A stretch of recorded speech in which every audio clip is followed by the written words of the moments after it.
And my actual eyesight is there. The high drive, deep center, go, go, go! We're out of here! We're out of here! Say ya, playa! Just like they drew it up in Hollywood, Caladros, the 3-2, swing and a miss! And the Audubon Green Wave have upset the Kingsway Dragons! And this is it for good! The Audubon Green Wave are back in the Final Four! A dog pile on their side! All right, ladies and gentlemen, welcome to DW Broadcasting's coverage of men's varsity. From our entire crew, we'll see you tomorrow. Have a good one, folks.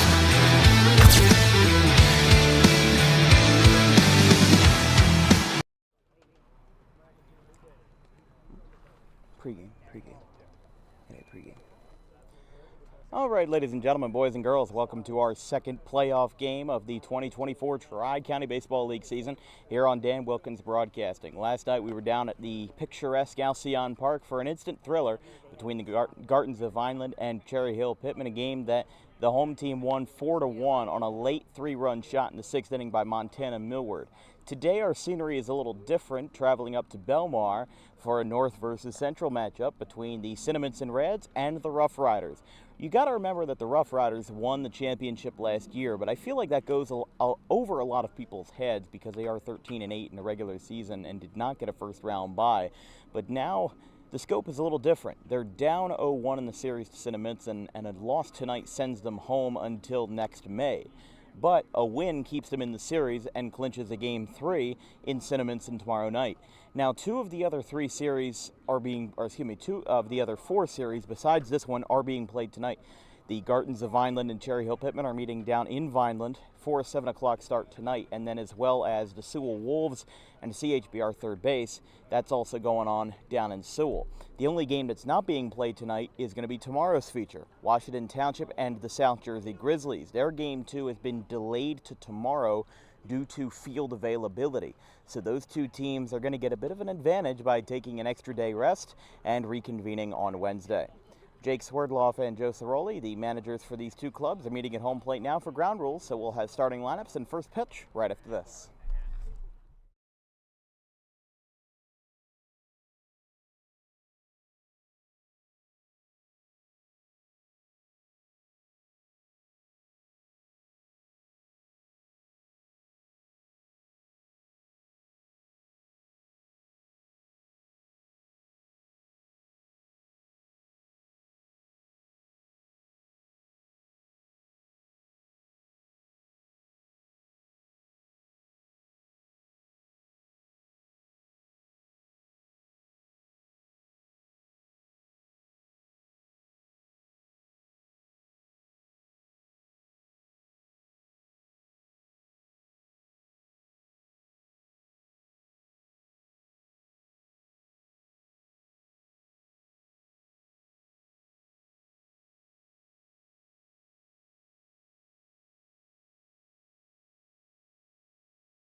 right, ladies and gentlemen, the left-hander out of Rutgers, Camden, Chase Cooper, getting the start for the Roughriders tonight as they look to defend their quest for a repeat title.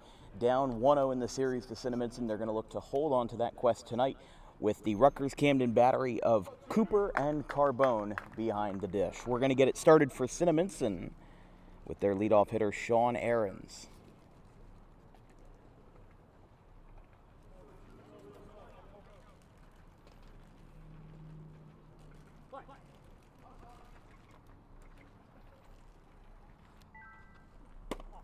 First pitch of the night is upstairs, and it's 1-0.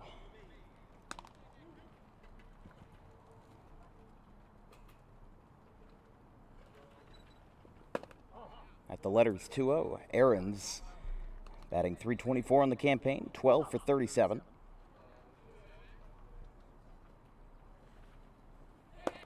Shows bunt very briefly, and that's a strike called, 2-1.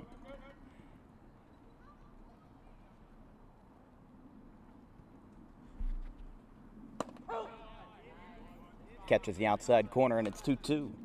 Cooper, the lefty out of Rutgers Camden, a .214 batting average against and a 2.67 ERA, 1.04 whip, as that one's outside, in 18 1/3 innings this year. 19 strikeouts and 7 earned runs across 5 appearances, 2-1 win-loss record for the Roughriders. Full count, and he squares that one foul. I mean, want to talk about up close and personal. I kind of have to keep my voice down just for the sake of having good decorum here in Belmar. The payoff. Another one fouled straight back to the apparatus behind the dish. First 3 for Cinnaminson tonight is going to be Ahrens, the right fielder, Keller, and Gavin Gilmore, the center fielder.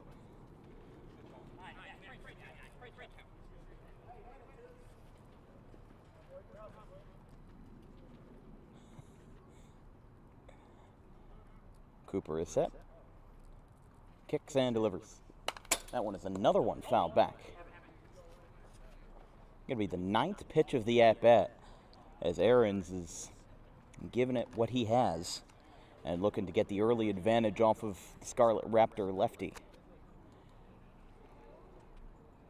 Frank Doling went all 7 for Cinnaminson last night in their win at their home turf, as that's a swing and a miss. Took them nearly double digits to do it, but Ahrens goes down on strikes, and there's one away for Keller here in the top of the first. Let's take a look at that Cinnaminson Reds starting lineup, brought to you by Tommy D's Home Improvement. For Joe Ciroli's Reds tonight, you've got Sean Ahrens in right field, Bryce Keller at second base, Gavin Gilmore in center, Sam Pepper as the DH spot out of Coastal Carolina. His first pitch, that one is a strike. You've got Braden Davis, the pitcher, Kyle Belay at third base, Vinny Sangataldo, the former St. Augustine and current Camden County College player, in left field. And 0-1 is another strike, 0-2. Connell Roberts at shortstop, Brandon Martin at first, and Braden Schoonmaker behind the dish. Quick 0-2 count here to Keller. And that one is popped up towards shallow right field. Another Rutgers Camden product. Danny Vasquez gets waved off, and it's caught in right field, 2 away. This will bring up Gavin Gilmore. Last time we covered Cinnaminson back in June, he hit a 2-run home run in the Reds' 11-6 win over the Washington Township Senators, the team that we'll be covering tomorrow night, while they'll be the visiting team in Game 2 of their qualifying series versus the South Jersey Grizzlies over in Runnymede.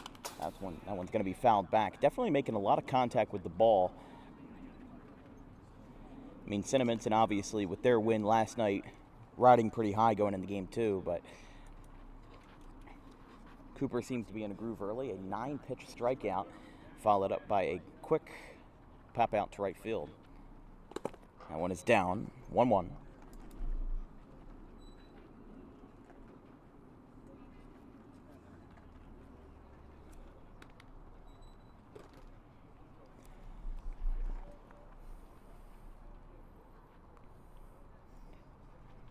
He is set, wiggles the glove, and the pitch. This one's chopped out towards third base. Picked up, throw across the diamond. Is going to be high and away. And that'll be the first base runner for Cinnaminson as their center fielder, Gavin Gilmore, gets on what we'll score in our book as an E5. And this will bring up the cleanup man Samuel Pepper.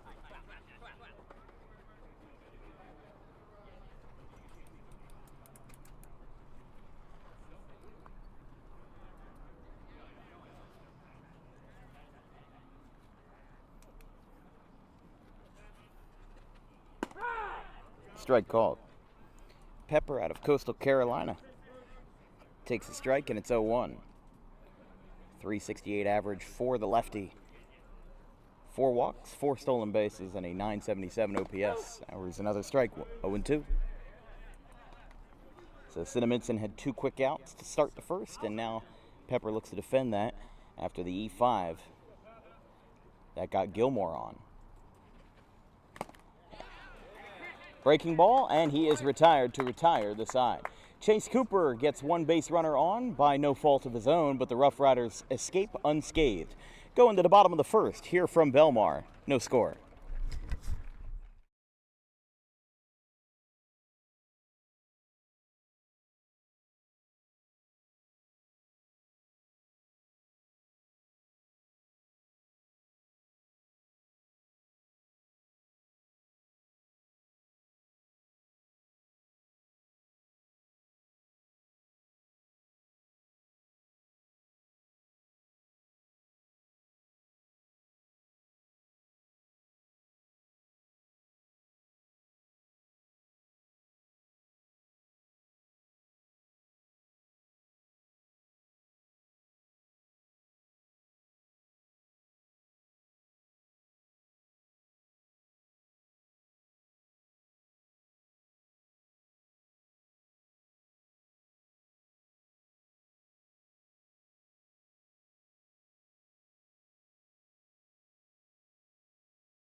All right, a score that's top of the first inning. And we get the party started for the Roughriders with Danny Vasquez, the graduated second baseman out of Rutgers Camden, who is taking the second base spot tonight versus Cinnaminson. First pitch is outside, 1-0.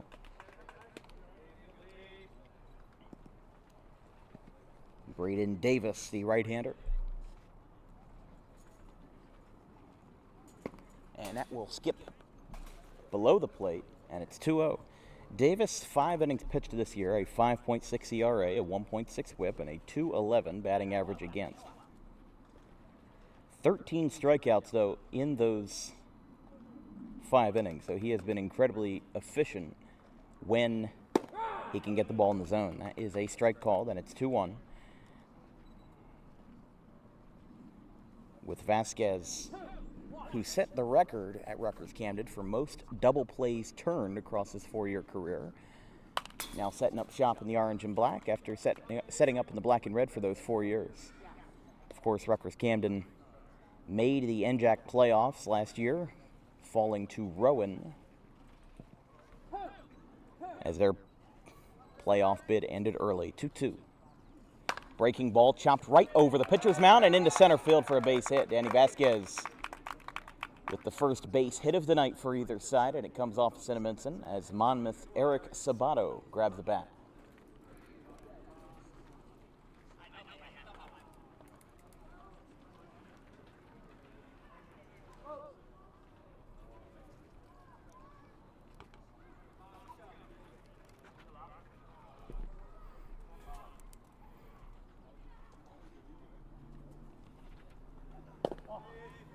1-0.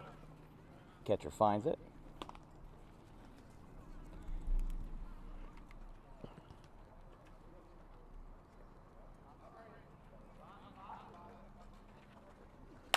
That one's a shot out towards second base. It's rolling slowly. They get one, and they do not get two. Close call at first, but no cigar there, and there's one away, bringing up their number 3 hitter. That being Shea McKenna out of McDaniel College and formerly of West Deptford High. Let's take a look at that Roughriders starting lineup brought to you by Tommy D's Home Improvement. You've just seen Vasquez and Sabato. You see Shea McKenna now. You've got Rutgers Camden's Jack Murphy on deck. Jake Swerdloff, the player manager, bats 5th at the DH spot. That one is at the letters, 1-0.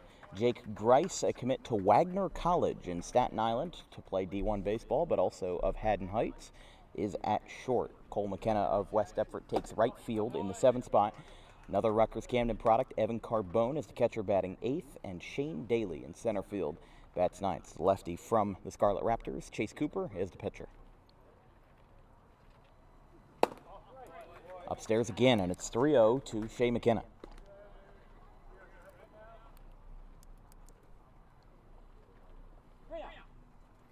So a single and a 4-6-3 fielder's choice.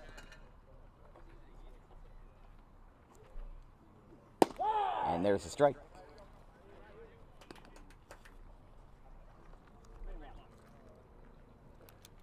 McDaniel College down in Maryland, Division III university. And a pop-up. And he says he just missed it. Pop-up in the shallow outfield and taken in at second base for out number 2. This brings up Jack Murphy.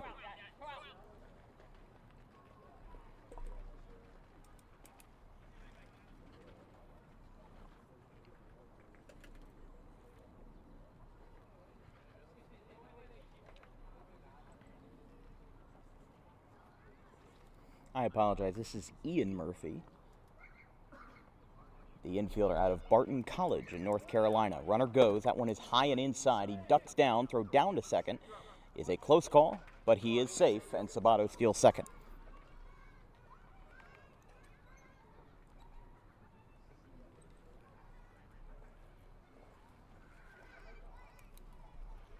With the player manager, Jake Swerdloff, on deck. Count is 1-0. With Sabato in scoring position here. Low and away, 2-0.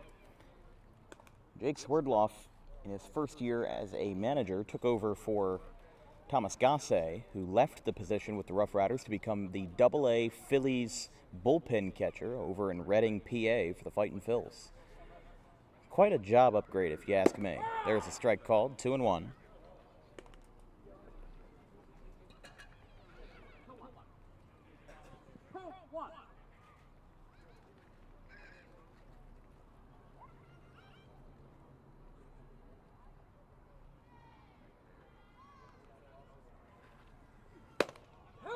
Strike called.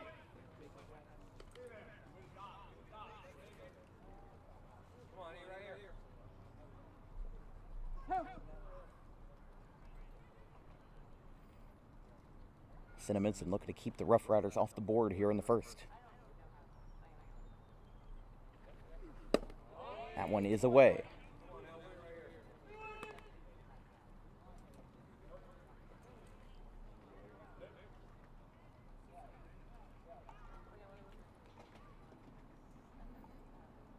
As we said, Swerdloff,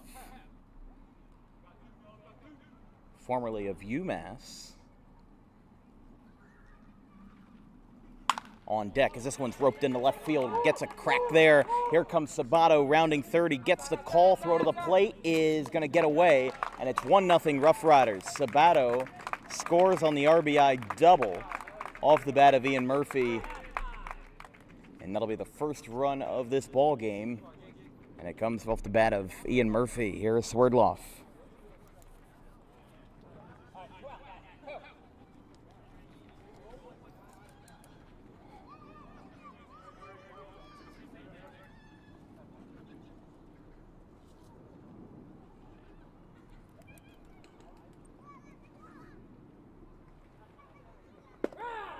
Beautiful breaking ball there, catches the zone, and it's 0-1.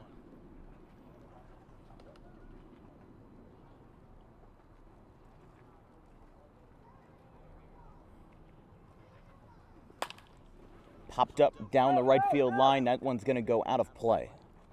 And it's 0-2.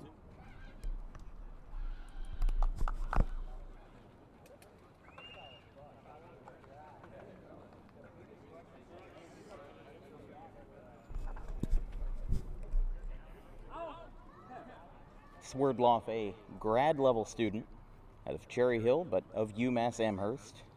Appeared in 7 games in 2024. Made his debut as a Minuteman versus number 13 ranked Virginia in the Cavaliers back in March. But the side is retired on a Swerdloff strikeout. But damage is done. An RBI double off the bat of Ian Murphy gets the Roughriders scoring started. We're through 1 here at the Belmar Rec Center, and it's 1-0 Roughriders. We'll be right back here on Dan Wilkins Broadcasting.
All right, top of the second here on DWB. This broadcast is brought to you by Garden State Pet Center. Keep your pet happy and healthy today with the most organic food products available in South Jersey. Visit today at 226 South Whitworth Pike in Audubon.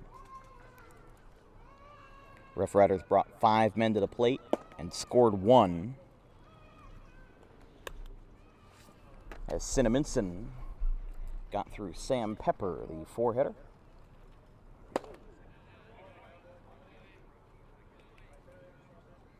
It's going to be 1-1. As Braden Davis, the pitcher, grabs the bat and pops this one up down the right field line. That one's going to go out. It'll be Davis, Bally, and Sangataldo, the rising sophomore out of Camden County College. The 3 to hit for Cinnaminson here. And Dan, I think the main difference in this game so far is the willingness to fill up the strike zone. The pitcher for the Roughriders has done a good job of filling up the zone, and even when put in tough 9, 10 pitch long at bats, just filled up the zone, thrown strikes, and let the defense make plays. When you let the hitters from the Roughriders get in hitters' counts, they're allowed to drive in runs, and that's why it's 1-0 early to start. And we saw for Davis specifically struck out his 14th batter in the first inning, having 13 strikeouts in 5 innings. And how about that for Ian Murphy? Goes over to his right and makes a complicated catch, as that will bring up Bally.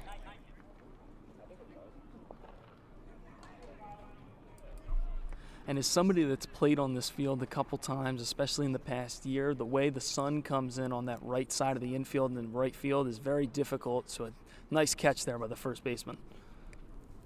And that's why Murphy does what he does over at Barton College in North Carolina, as that one is a strike called to Bally, the third baseman, here for the Reds. 0-1 is down and away, 1-1. Don't forget, tomorrow we travel over to Runnymede for Game 2 of the Tri-County quarterfinals between the Washington Township Senators and the South Jersey Grizzlies from Runnymede, Babe Ruth. There's a strike, and it's 1-2. We walked through this field when we got here around 5 o'clock, and you can just see that right-hand batter's box is basically a crater it's kind of like those memes you see online of right-handed batter's box versus left-handed batter's box. But even in this case, the lefty batter's box doesn't have clean hands either. This field gets some heavy use and still keeps up really well. Really nice infield here.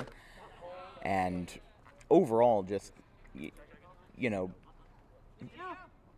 appeal over to first says no. But a relatively pitcher-friendly ballpark, 350 down the left and right field lines and close to 400 in center. I've only seen one home run here, and that was in the District 15 play.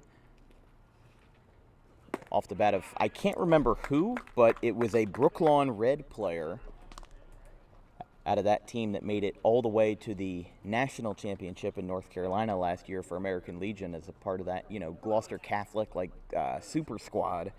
But here is Vinny Sangataldo, former St. Augustine Hermit and current Camden County College Cougar.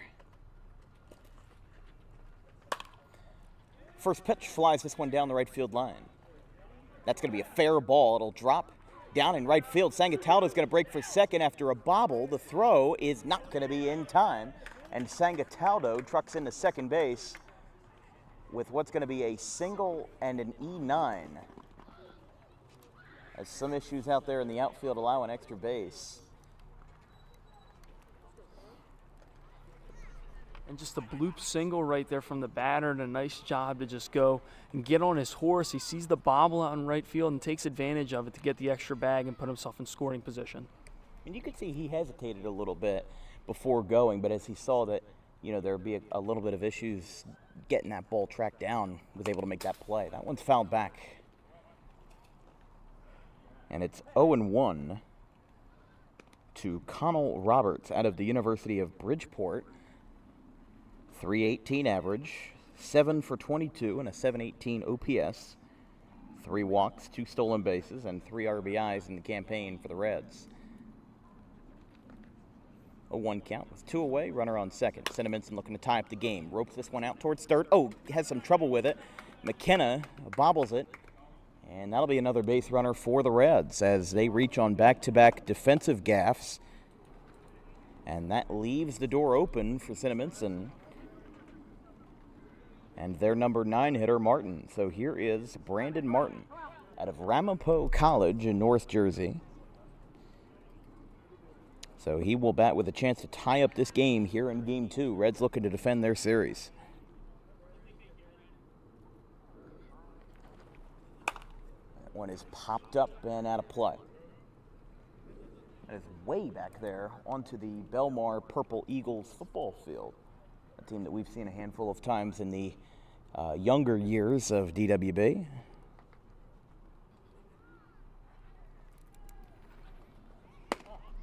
Breaking ball just missed. Runner gets a head start down to second, and he's just going to get in there. So, free base. I guess with 2 outs, doesn't matter too much, but leaves first base open now if they want to give it a shot at the catcher. There's a strike called. And it's 1-2. 1 ball, 2 strikes. And 2 outs in the second.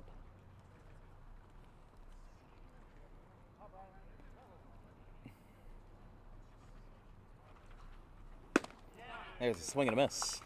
Cooper with strikeout number 4 across 2 innings. And despite getting 2 runners in scoring position, he holds Cinnaminson scoreless. We're through a frame and a half going to the bottom of the second. 1-0 Rough Riders. We'll be right back.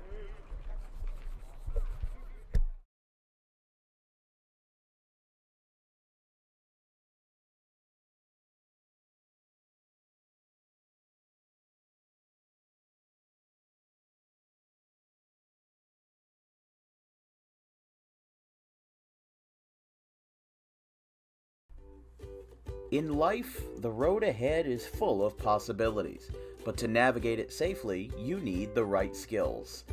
Harper Driving School is the premier driving school serving Gloucester, Salem, and Camden counties. With experienced instructors, many of whom are teachers in local schools, we are dedicated to your success and will help you master the road with confidence. With an over 95% success rate of students passing their road test on their first try, you know your student will be in good hands while embarking on a huge step of their young adult lives, all while avoiding the lines at the DMV and getting insurance discounts. We chose Harper, and so should you.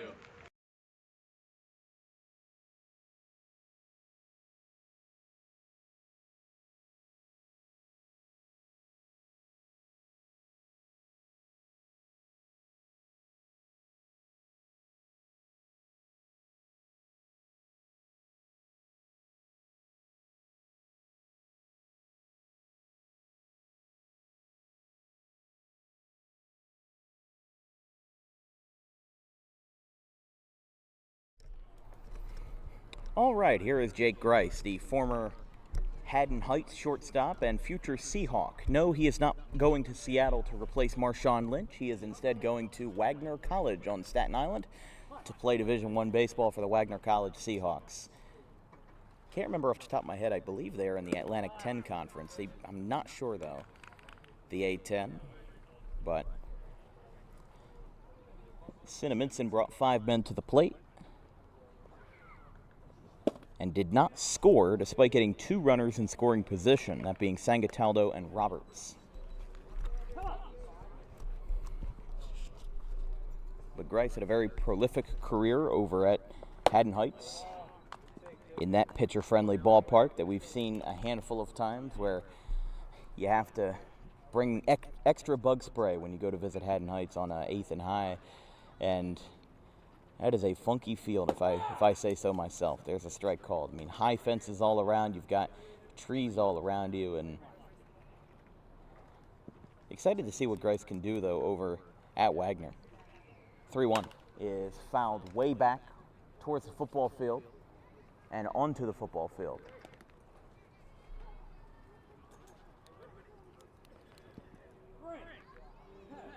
Count is full here. Grice looking to get on to start the second. That one is popped up into shallow right and caught. 1 away. So Keller brings that one down for out number 1. And this will bring up Cole McKenna of West Effort.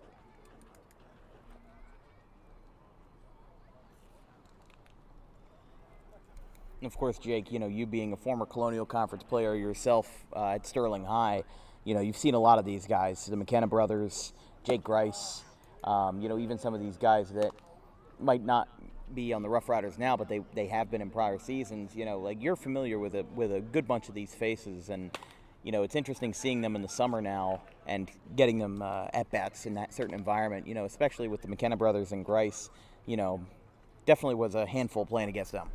Yeah, I played against the McKenna brothers. I played with them this past season at Mullica Hill last year, and I have nothing but good things to say about them. They're nice, personable guys, and they're very talented on the diamond, and it's great to play with them, and it's really tough to play against them. That one is hit well out towards left field, hugging towards the foul line, and that is caught in left field, back trailing, and there's 2 away. That brings up the left-handed hitting catcher for Rutgers Camden, Evan Carbone.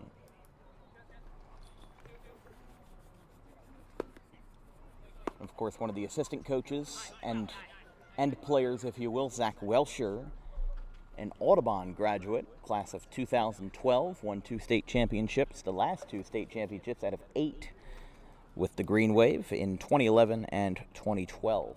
They've been close. They lost in the South Jersey Group 1 final to Buna last year in 2023. But very excited about what we have planned for high school baseball this upcoming season. The connections that I made in 2024 were incredible, and it only looks like we're going to be improving this upcoming season. The Cape Atlantic League, Central Jersey, North Jersey, we'll basically be all over the place.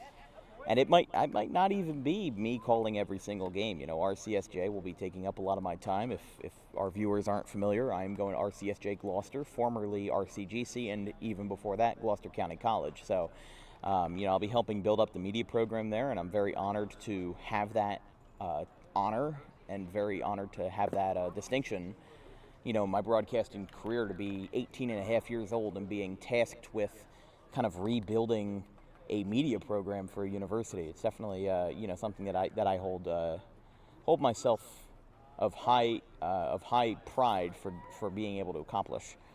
But Carbone down in the count, 1-2. Here's the pitch. Breaking ball, just missed. Of McDaniel College, the number 9 hitter and center fielder, that being Shane Daly, is on deck.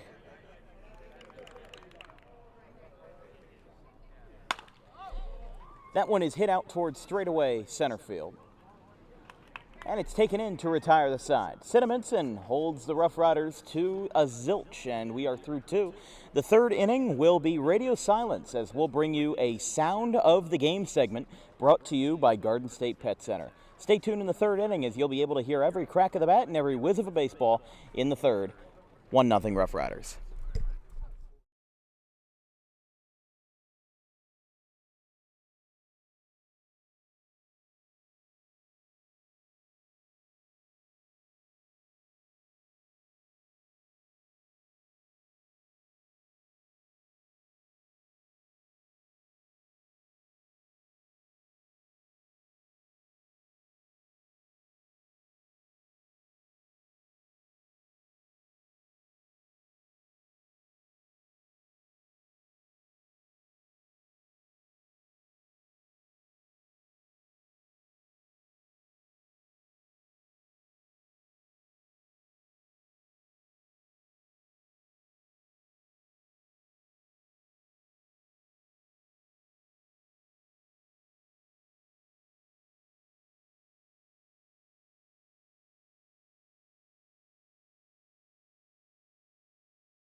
All right, ladies and gentlemen, we're in the third. We're going to do a special segment called Sounds of the Game, presented by Garden State Pet Center. We'll go radio silence for the third inning, and all you'll be able to hear is beautiful sounds like that of baseball. So I'll be quiet and enjoy the game. It's 1-0 Roughriders in the top of the third.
1-10.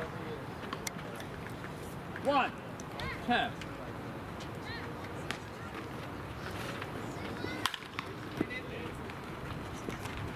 Vamos.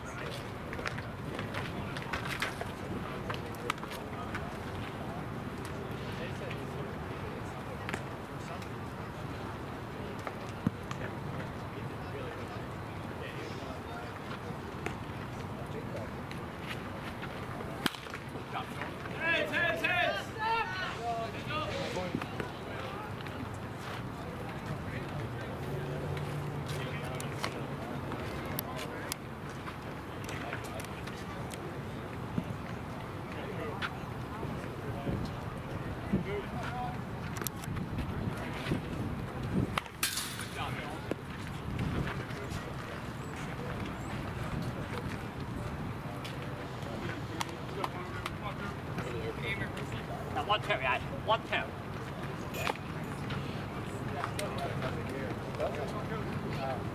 1-10.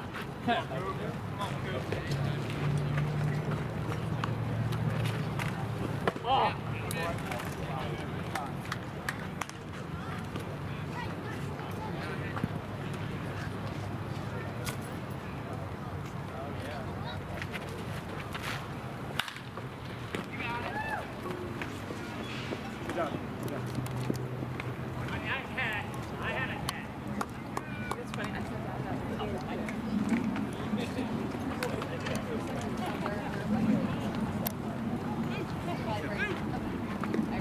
Come on, guys. Come on.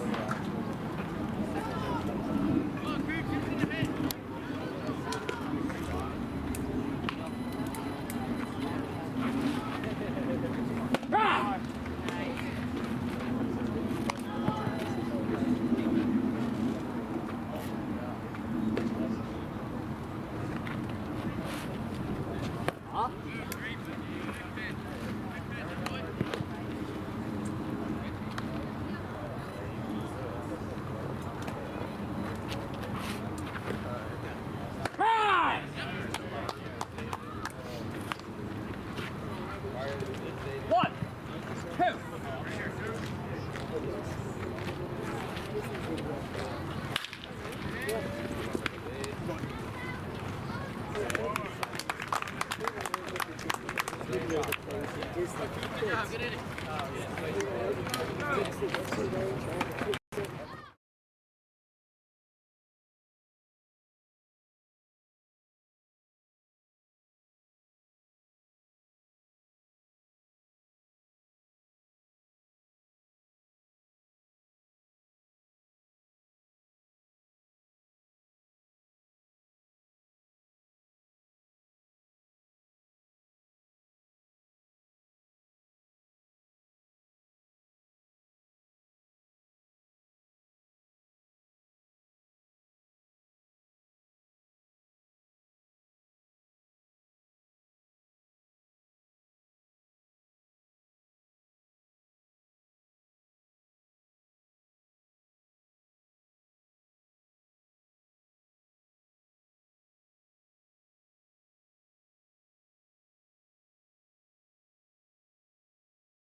Come on, Danny, let's go.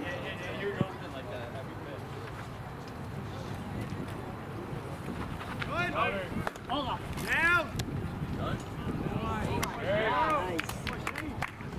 Get him in now, Danny. All right, Danny, good job, baby. That boy is scampered. Let's go, Dan.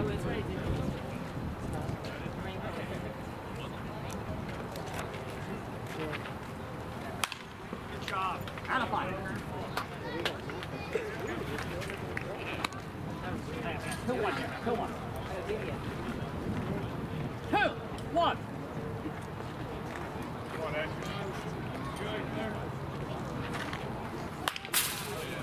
Hey, Danny.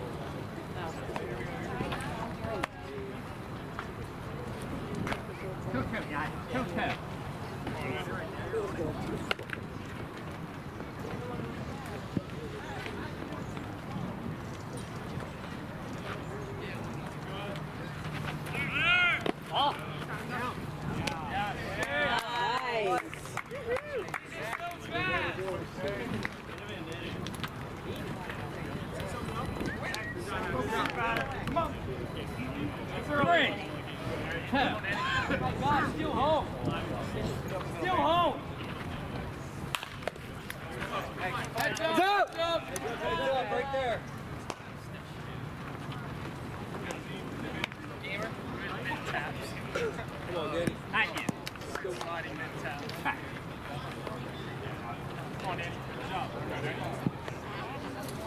Great tap.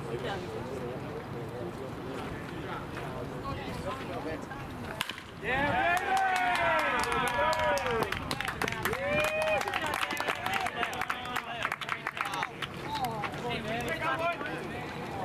All right, one out, guys. One out. That is great. Good more job.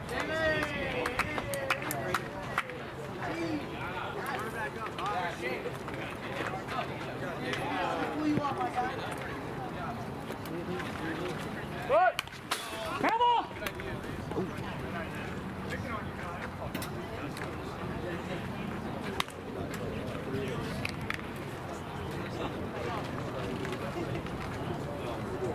Go, bud.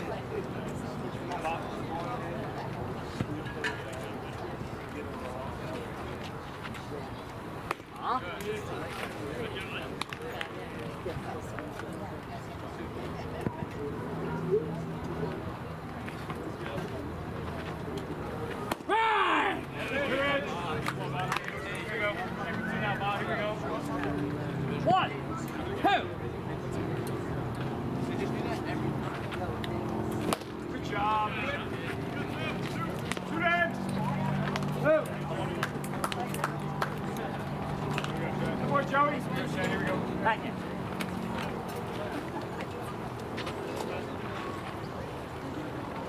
Come on, guys. Come.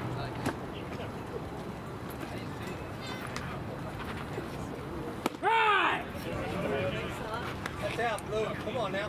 Come on, Jake, take that away. Come on, Jake.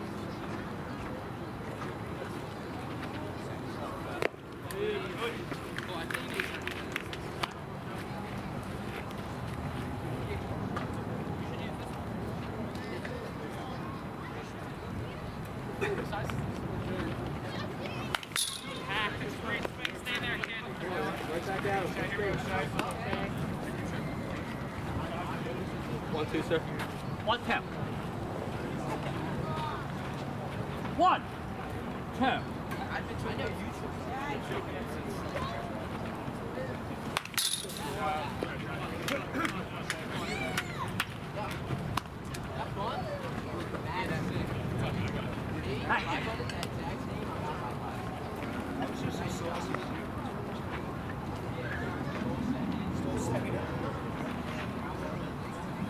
You hit it!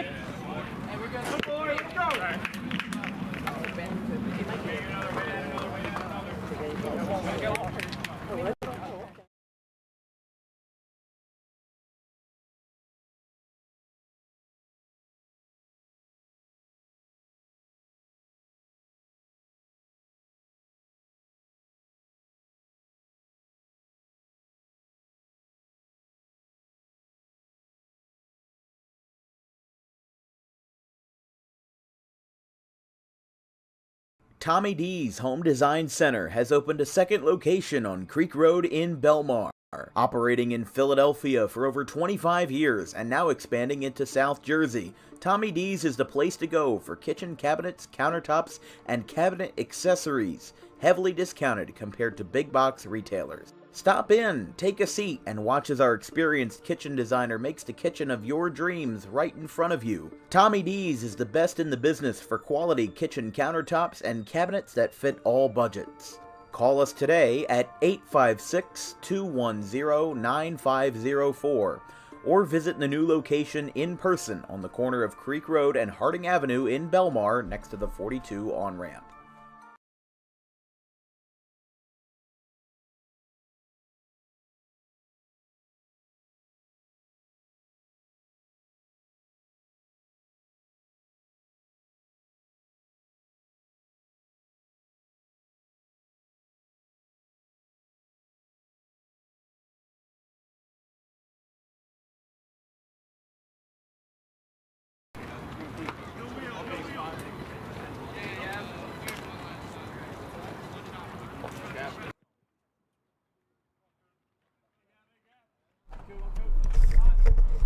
All right, glad you guys were able to join us for our inning of silence in the third inning as we were able to show you the sounds of the game presented by Garden State Pet Center. We've done that a couple of times before, but very sparingly, and it kind of felt good to be able to just take in the baseball game without having to talk over it for an inning. But a very nice thing that we've done a couple of times as Cinnaminson gets us started here in the top half of the fourth. That one is outside. It is Gilmore, Pepper, and Davis in the fourth as that one is fouled back.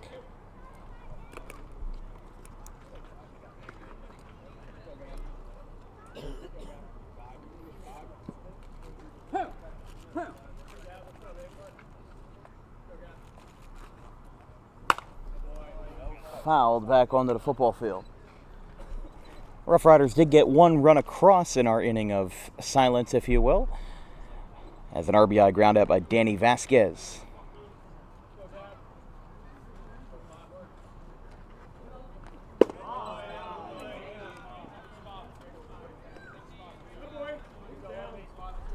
And that was perfect execution by the Roughriders that last inning. They did a good job of getting a runner on, stealing him all the way to third, and a good job by Vasquez to try not to do too much. He just drove the ball to second base, and it brought in a run. Speaking of Vasquez, he makes the catch at second base, one away. It's time for DWB Trivia Time. Hold on here. I have to bring that up on our screen. Today's question is, who had the highest WAR, or wins above replacement, of any player on the 2015 Phillies, that forgotten team from oh so many years ago? Is it A, Maikel Franco, B, Aaron Altair, C, Ben Revere, or D, Odubel Herrera? The answer will be revealed in the bottom of the fourth inning. It is absolutely crazy to think that that is where we started, and now Phillies are the best team in baseball and potentially making another big postseason run for the third year in a row after missing for 10 straight years from 2012, or excuse me, 9 straight seasons, 2012 to 2021. Those were the dark ages. That one is ripped out towards right field, and it will be caught in right by Swerdloff. Or excuse me, not Swerdloff. That'll be an interesting catch to make from the dugout, but instead it is Cole McKenna, 2 away, as Pepper lines out to right. Here is the pitcher, Davis. He was taken out at the conclusion of the second inning and has now been replaced by Joseph Deneen of Rowan University, but he will remain in the game as a DH. That one is trapped by Carbone, 1-0. Don't forget, tomorrow night we travel down to Runnymede for coverage of the Washington Township Senators and the South Jersey Grizzlies in Game 2 of the Tri-County quarterfinal round from the Runnymede Babe Ruth field right off of Black Horse Pike. So, count is 2-0 from Cooper to Davis. Hot shot foul. That one almost got a piece of Belay in the on-deck circle.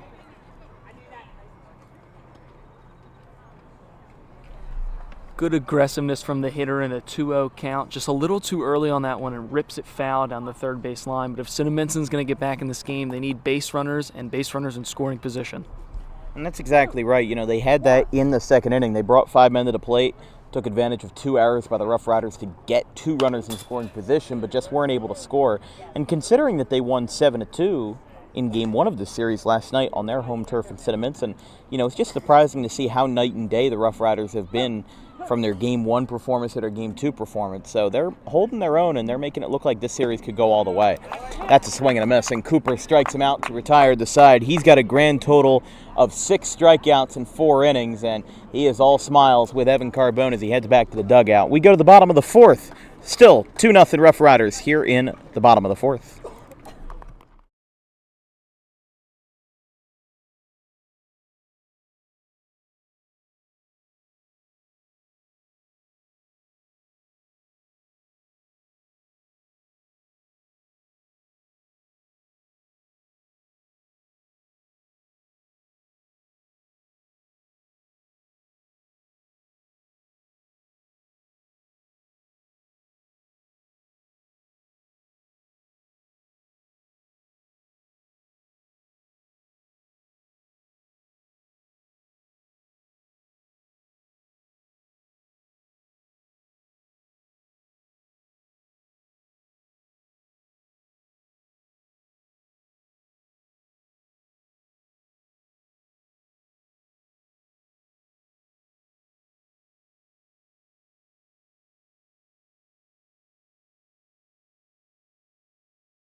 All right, Ian Murphy of Barton College. I wanted to say Lackawanna because of what was on his helmet, but he gets us started here in the bottom of the 4th inning versus Joseph Deneen as the right-hander kicks and deals. That one is way up and inside. He had his life flash before his eyes there. It's 1-0.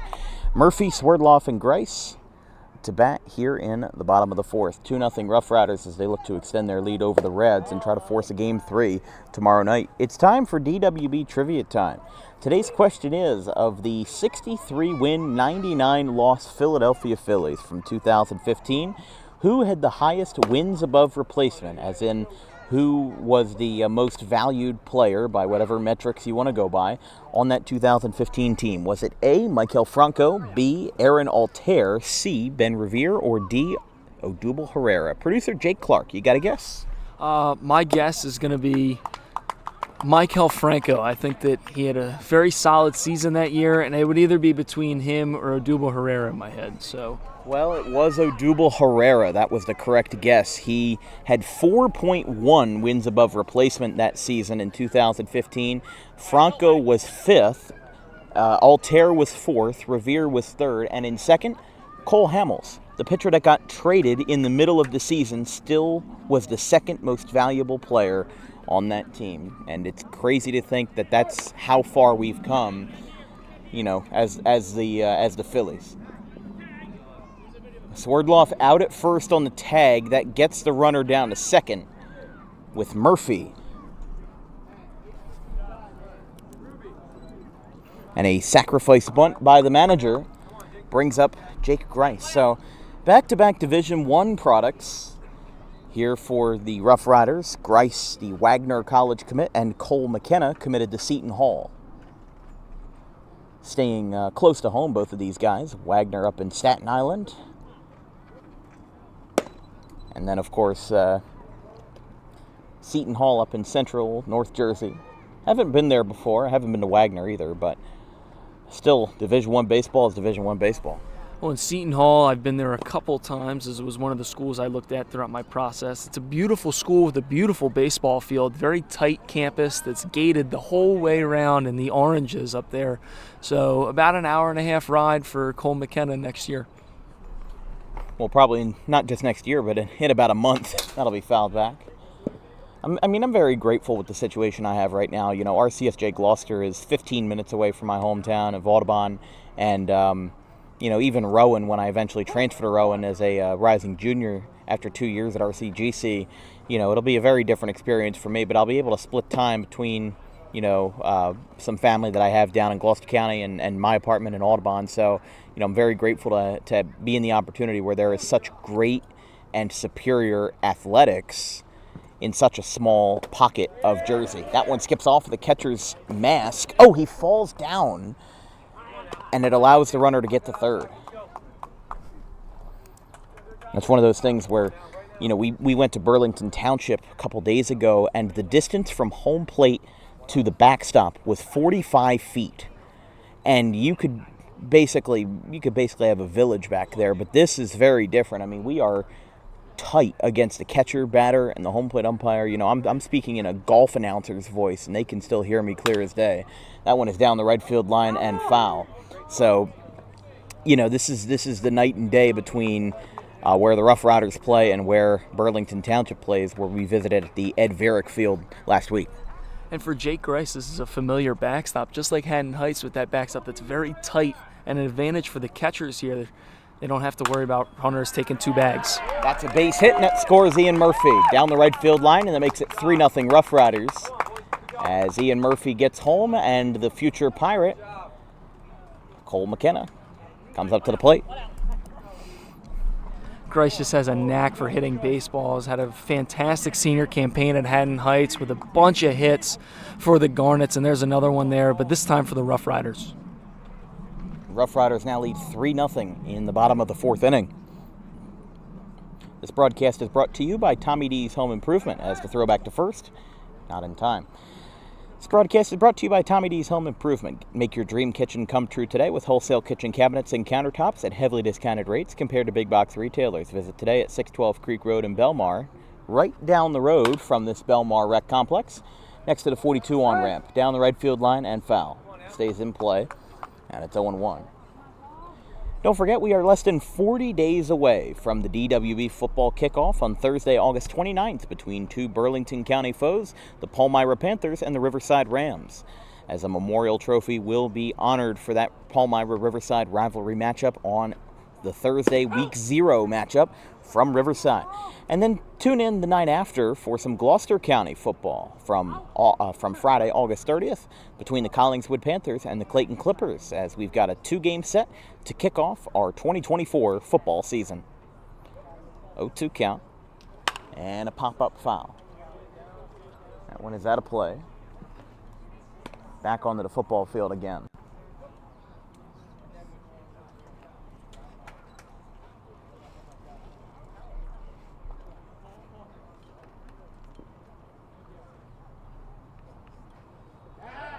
Another throw over to first, not in time.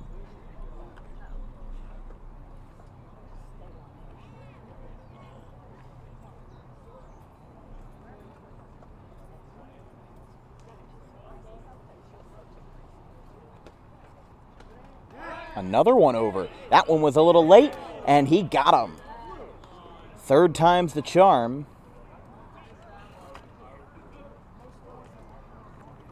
And they get the pickoff move successful for out number 2. And that's a big out considering this past inning the Roughriders kind of had their way on the bases, stealing from first to second and second to third to eventually score a run. So a nice job there by the pitcher to be persistent in his pickoffs and finally get the third one. I mean, that's what they say, third time's the charm, and he got it right there. Pitch from Deneen inside to McKenna, and it's 2-2.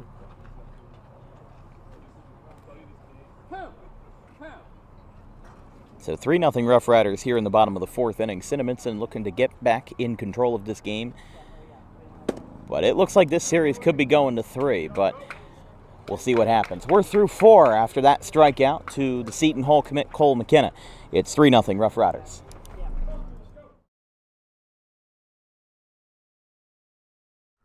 Garden State Pet Center is an independently owned full-service pet store. Our specialty is promoting companionship between people and animals by providing the healthiest product choices available, including all-natural foods, supplements that support and relieve health issues, and innovative products for pet parents. Our goal is to provide our customers with a relaxing environment, and while we're not striving to be the biggest store on the East Coast, we're striving to be the best.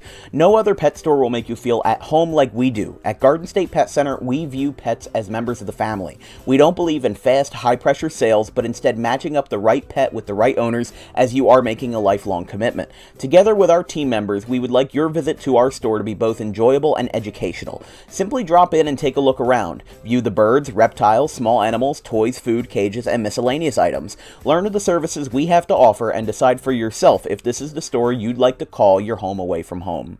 Victor Santucci, owner of Garden State Pet Center. Visit us today at 226 South Whitehorse Pike in Audubon, New Jersey. We're open 7 days a week for all of your pets' needs.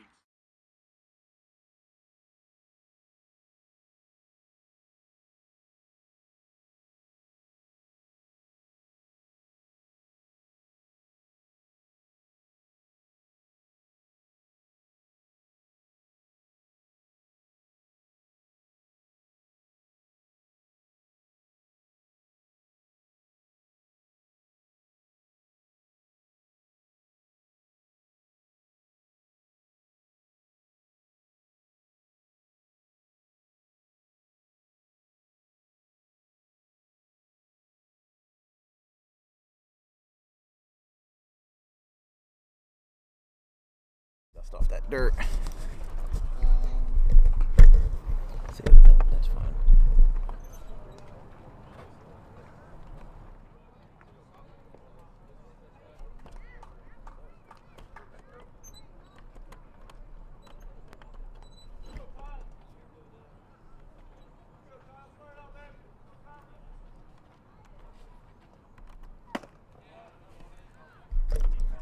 Swing and a miss to start off the fifth. Chase Cooper maybe looking to go to distance. I mean, he's been looking pretty good tonight. 6 strikeouts in 4 frames. That's a big swing and a miss by Belay.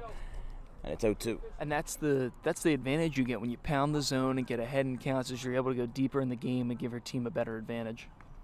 And of course, Cinnaminson's Frank Doling went all 7 last night in Cinnaminson for the Game 1 victory. And Cooper, I mean, of course, it also helps that Cooper and Carbone are a very familiar battery over at Rutgers Camden. And the fact that they were our teammates in the spring and they get a lot of experience together, you know, kind of helps in this situation. I mean, there's some summer league teams I've seen where the players barely know each other. You know, they might be acquaintances, they might be friends, they might have played each other here and there, but we saw with Cherry Hill Pittman last night, you know, like those guys are close. They are like a family, even though they only play for 10 weeks a season, and then they go do their own separate things in the spring, fall, and winter.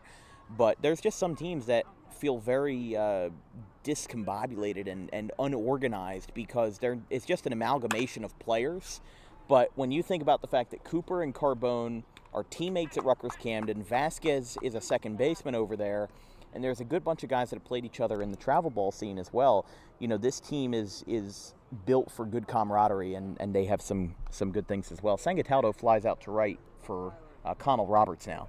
And team chemistry is one of those things that you can't really see in the box score or the stat sheet, but it makes a huge difference between a team that really likes one another and they vibe well together versus a team that doesn't. And I think with this Roughriders team, you're kind of seeing the benefits of that tonight.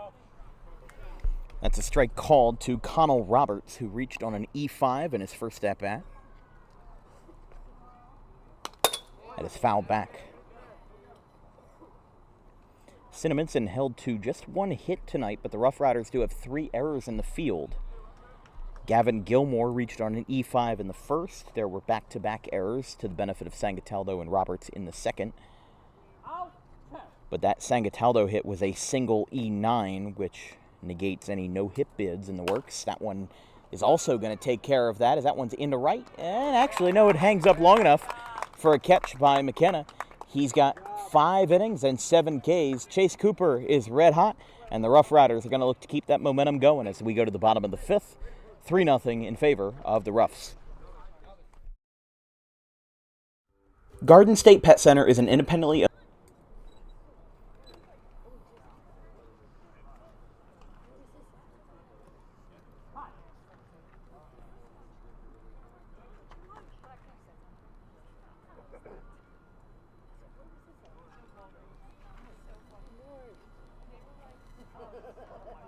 All right, we are back. We had a brief internet issue.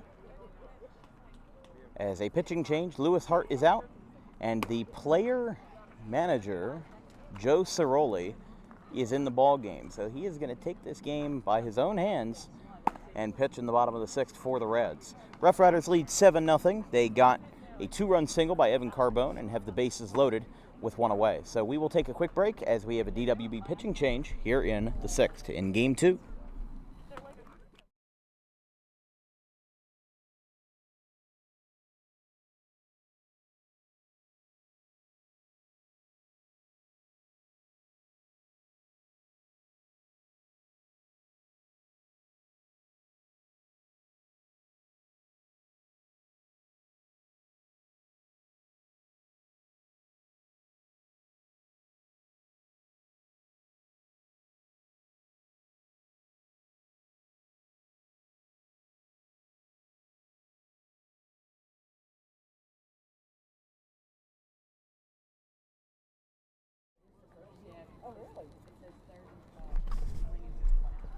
All right, new pitcher for the Cinnaminson Reds, and it's an unlikely candidate. It is the team manager, Joe Ciroli, as he will pitch here in the bottom of the 6th inning with the bases loaded in a playoff game. It's a 7-0 score. First pitch is down, 1-0. But you got to do what you got to do sometimes, and they're going to try to get out of this jam without surrendering any more runs. Here is a Monmouth product, Eric Sabato. Loops that one in there, and it is a called strike, 1-1.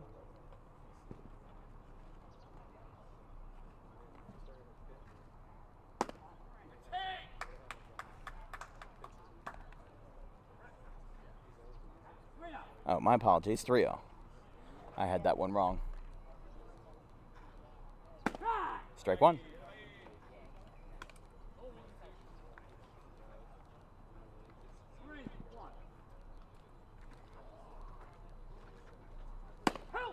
Strike 2.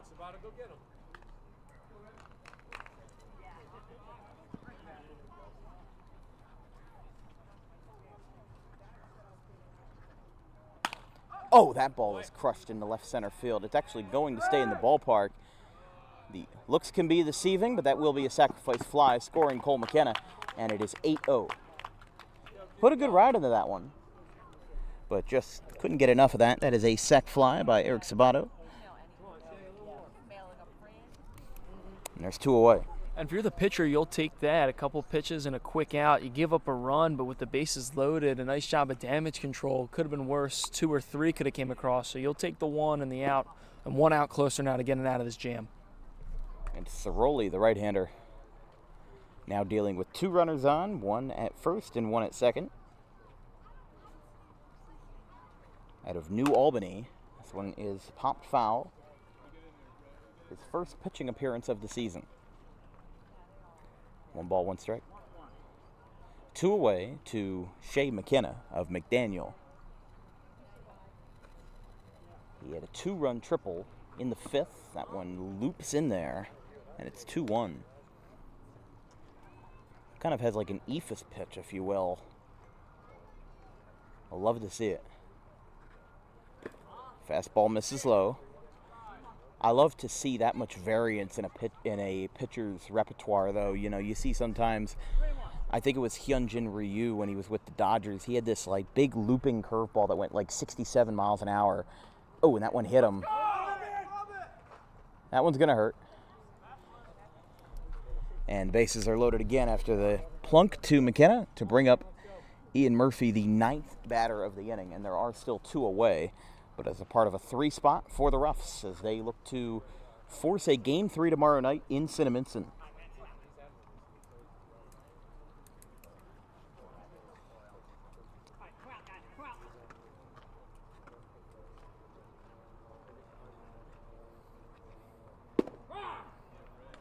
Strike called.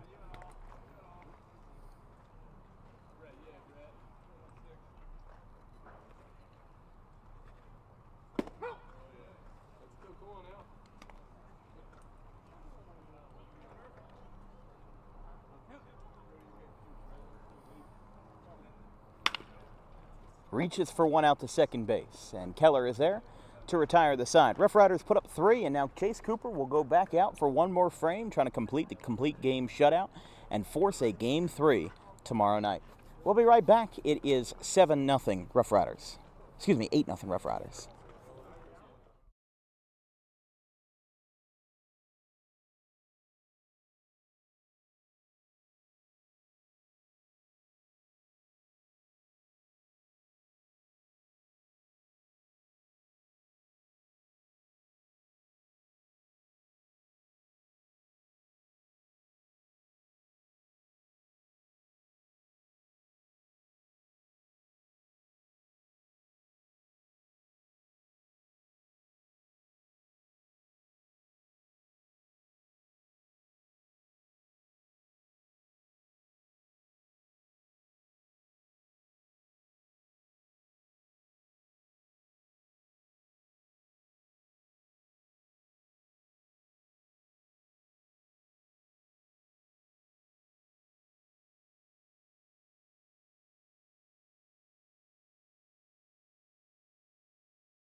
All right, top of the 7th inning. The new pitcher for the Roughriders is Chris Brown, and it's really amazing that he can balance his successful music career with the Roughriders. No, I'm just kidding. There's no relation. But we get started with Bryce Keller in the 7th. That one is outside, 1-0. 2, 3, and 4 hitters for the Reds. Keller, Gilmore, and Pepper. Our next broadcast is tomorrow night between the Washington Township Senators and the South Jersey Grizzlies from Runnymede. in Game 2 of the Tri-County quarterfinals. That one is popped up into shallow center field, going in and making the catch out there in center. One away. So Chase Cooper's line ends with the following. It's going to be 8 strikeouts and just 1 hit yielded across 6 shutout innings. The 1 hit was a Vinny Sangateldo single E9, and the Roughriders have had 3 errors in the field, but Cooper was dominant enough to overcome that and not allow any runs, considering that the Reds put up 7 runs last night and themselves had a complete game shutout with Frank Doling. Makes this series look like night and day from last night to today.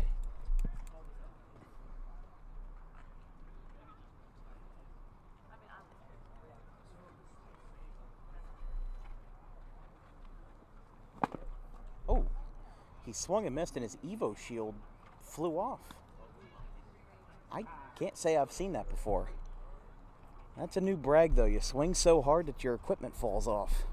It's kind of like a couple times we see, I saw it a couple times. I can't remember who it was. It might have been Barry Bonds. It might have been somebody who had a lot of power. Swung so hard their helmet flew off. And there was one pitcher that we remember as a Gilmore fly ball on the left. Will be playable for Sabato. And there is 2 away. Down to the final out here in Belmar. And it'll be not Pepper hitting for... Yeah, so this is not Sam Pepper, instead number 41. But.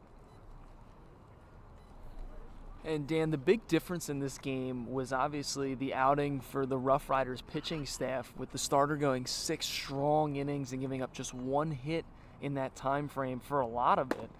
And then now the reliever coming in and taking care of business so far in the 7th.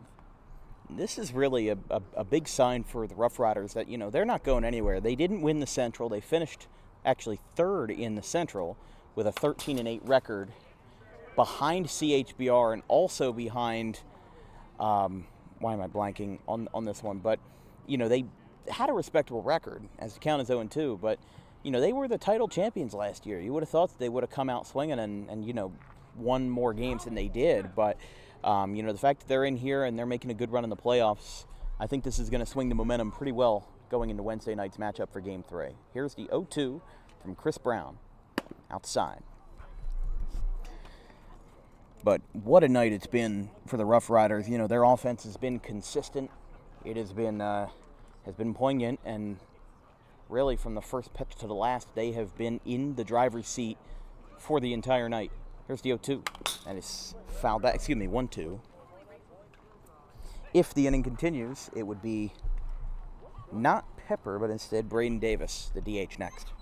And a big thing with Cooper going 6 strong innings in a Game 3 elimination tomorrow night, it allows for the Roughriders to have pretty much anybody in their pitching staff available in a winner-go-home game. And I definitely think that they could go with somebody like Zach Welcher or really anybody in that scenario. They've got a lot of pitching depth. 1-2. Is fouled back. He got jammed.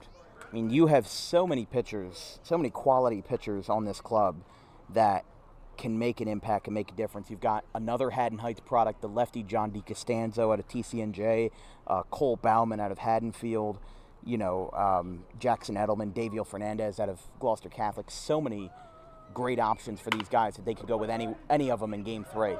That will be the second hit of the night as number 41 keeps it alive for Cinnaminson, as this will bring up Braden Davis.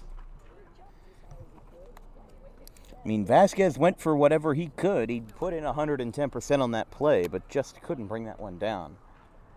But yeah, it doesn't even stop with Fernandez. You've got Garrett Gordy, another Haddon Heights product, currently at Widener. Eamon McDermott out of Bishop Eustis, Jack Murphy out of Rutgers Camden, and Dane Sammartino, formerly of Haddonfield, now at IUP.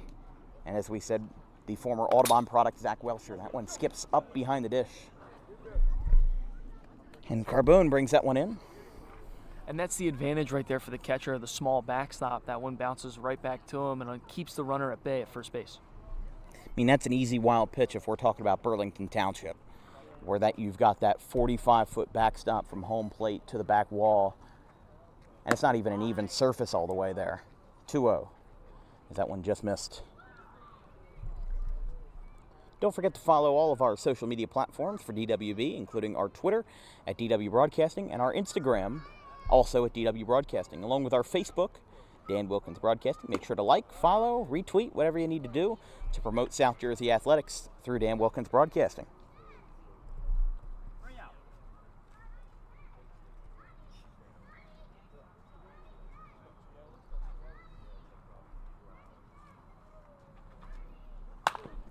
That one is hit well, but way up in the air.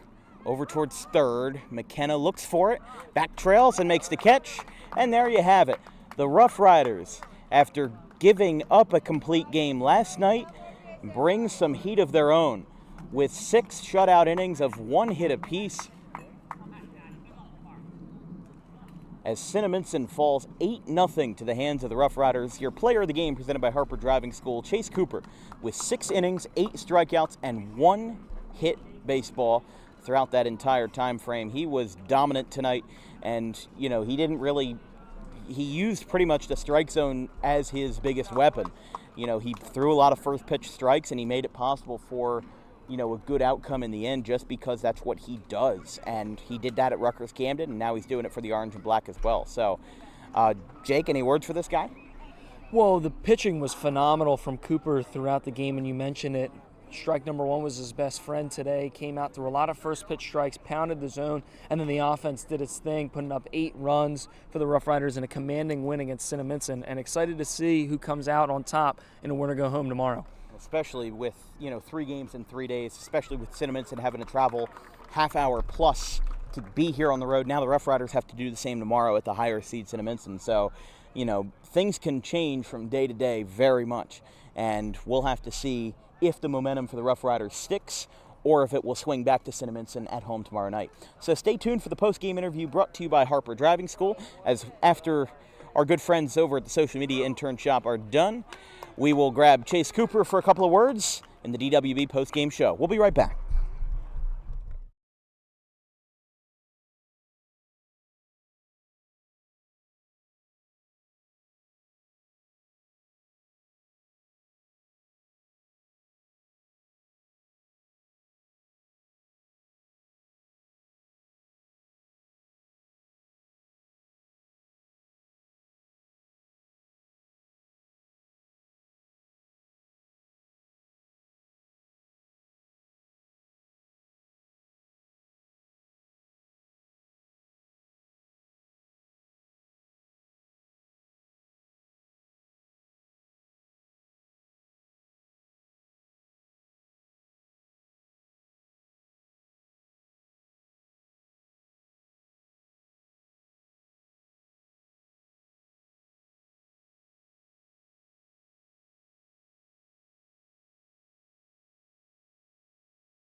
All right, our DWB postgame show brought to you by Harper Driving School. Our player of the game, Chase Cooper, the lefty out of Rutgers Camden. A one-hit shutout over 6 innings. Couldn't get the complete game, but still had an excellent job out there. And after a Game 1 loss, now you guys are in the driver's seat going back to Game 3 tomorrow night. How'd you feel out there today? I felt good. I mean, everything was working today. It was really one of those days where at the beginning, just getting in my pregame routine, like everything felt good, changeup, slider, fastball, and went out there and did my thing. And it also helps with the fact that you know Evan very well. You know, you've pitched so many games with him as that second half of the battery over at Rutgers Camden, and now the only thing that changes for you guys is the jerseys, the fact that you're playing for the Roughriders and not the Scarlet Raptors right now. So, you know, the fact that you guys have such good camaraderie as a pitcher and catcher duo, it helps a lot in this situation. And, you know, you struck out 8 tonight, and you know, your best friend was the first pitch strike. You know, you had so many good at-bats where those guys just couldn't get in good hitters counts, and you were in the driver's seat all night. So, you know, my question for you is, how does it feel to have, you know, this summer league team with so many of your fellow Scarlet Raptor teammates, you know, with Vasquez and with Carbone and so many of the rest of them? You know, you have grown great relationships with these guys, and now you get to play with them all throughout the summer. How does that feel? It feels great, and like you said, I mean, it all comes down to trust too. Like everything that Carbone puts down, we've been playing together for the past 2 years. I trust his pitch calling. I trust him to block pitches I throw in the dirt. Playing with Danny, Murph, we already have that camaraderie that we've been playing with each other for four plus years. So it feels good to get out here and play with the guys for one more summer.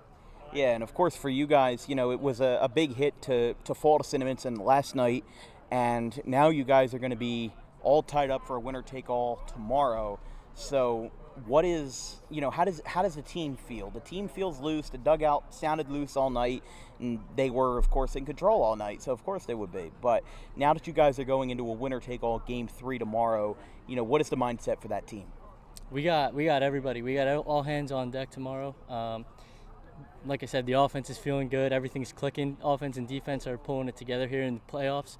And when the Roughs get hot in the playoffs, they're a dangerous squad to beat. So.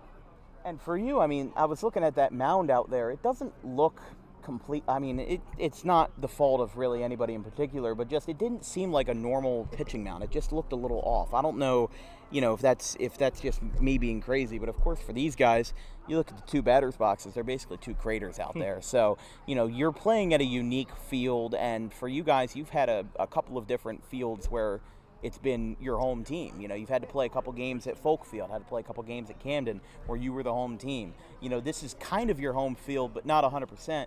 So the fact that you guys are kind of like a traveling squad, and the fact that you keep it all together and everybody seems to be loose is a great thing. But, you know, the team seems like it has great relationships with each other just throughout the summer right now, and you guys seem to be in a good position. So, you know, going into tomorrow night, you know, what would you say, because I wasn't there for Game 1, what would you say didn't go right in Game 1 for you guys in your loss to Cinnaminson? I mean, I wasn't there either, to be honest with you. But, well, yeah, so, I guess that's fair. I mean, can't win them all, but yeah, like I said, we bounced back today, and that's the important thing. And I feel like as a team, we're starting to build that chemistry and really bonding as a squad, and that's important if we want to make a run in the playoffs. And exactly, you guys are the repeating champions, and I think people forget that, you know, you guys won it all last year, beat one of the best teams around, and the team with the most titles all time with Cherry Hill Pittman, and you know, you guys have an uphill battle to climb. You know, after that Game 1 loss, now you guys have a dominant win in Game 2, and you guys feel good going into Game 3. So I appreciate that, Chase. All we just got to ask you to do is we do our usual scorecard tradition. I'll flip this one over for you, and you just sign anywhere on the bottom of the scorecard for all of our viewers at home. Of course. Where would you like it? Just anywhere on the bottom. Make it nice and big.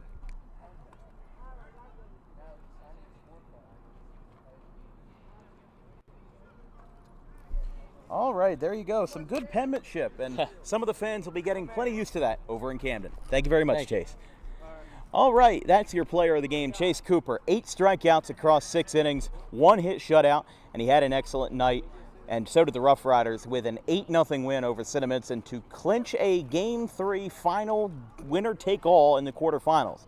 Our next broadcast will be tomorrow night, same time, but a different place, from the Runnymede Babe Ruth at the South Jersey Grizzlies Stadium, as it's going to be the Washington Township Senators and the South Jersey Grizzlies in their Game 2. They did not play a Game 2 tonight, and they'll be moving that all back one day. And we'll see what happens for Game 3. Maybe we cover one on Wednesday, maybe we don't. We'll have to see. But from everybody here at Dan Wilkins Broadcasting, our social media coordinators Brandon Kagerland and Keely Curran, our graphics crew Gavin Van Rel, Caleb Lane, and Nelson Reeves, my producer Jake Clark, I'm Dan Wilkins. We'll see you tomorrow from the Runnymede Babe Ruth right off the Black Horse Pike as the Roughriders run Cinnaminson out of the town. It's 8-0, and we'll see you guys tomorrow.